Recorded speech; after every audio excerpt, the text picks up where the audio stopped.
This is the word that came to Jeremiah from the Lord. Stand at the gate of the Lord's house, and there proclaim this message.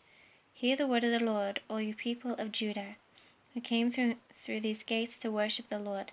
This is what the Lord Almighty, the God of Israel, says. Reform your ways and your actions, and I will let you live in this place. Do not trust in deceptive words and say, this is the temple of the Lord. The temple of the Lord. The temple of the Lord. If you really change your ways and your actions and deal with each other justly, if you do not oppress the foreigner, the fatherless, or the widow, and do not shed innocent blood in this place, and if you do not follow other gods to your own harm, then I will let you live in this place, in the land I gave your ancestors forever and ever. But look, you are trusting in deceptive words that are worthless. Will you steal and murder, commit adultery and perjury, burn incense to Baal and follow other gods you have not known, and then come and stand before me in this house, which bears my name, and say, we are safe to do all these detestable things? Has this house which bears my name become a den of robbers to you? But I have been watching, declares the Lord.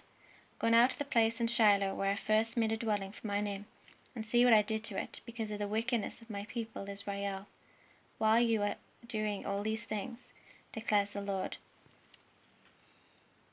I spoke to you again and again, but you did not listen. I called you, but you did not answer. Therefore, what I did to Shiloh, I will now do to the house that bears my name, the temple you trust in, the place I gave to you and your ancestors. I will thrust you from my presence, just as I did all your fellow Israelites, the people of Ephraim.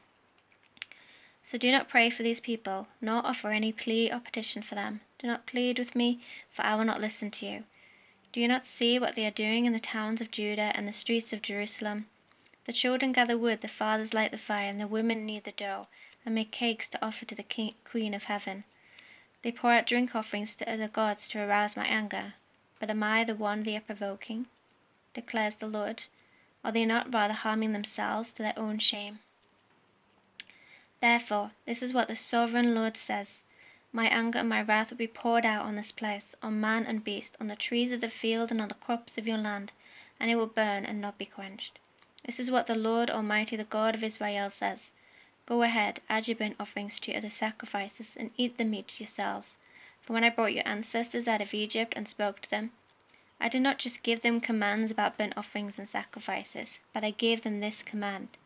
Obey me, and I will be your God, and you will be my people. Walk in obedience to all I command you, that it may go well with you.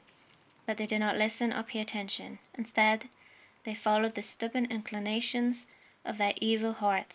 They went backward and not forward, from the time your ancestors left Egypt until now, day after day, again and again.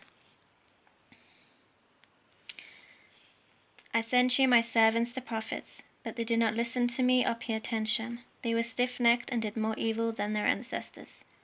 When you tell them all this, they will not listen to you. When you call to them, they will not answer. Therefore say to them, this is the nation that has not obeyed the Lord its God or responded to correction. Truth has perished, it has vanished from their lips. Cut off your hair and throw it away. Take up a lament on the barren heights, for the Lord has rejected and abandoned this generation that is under his wrath.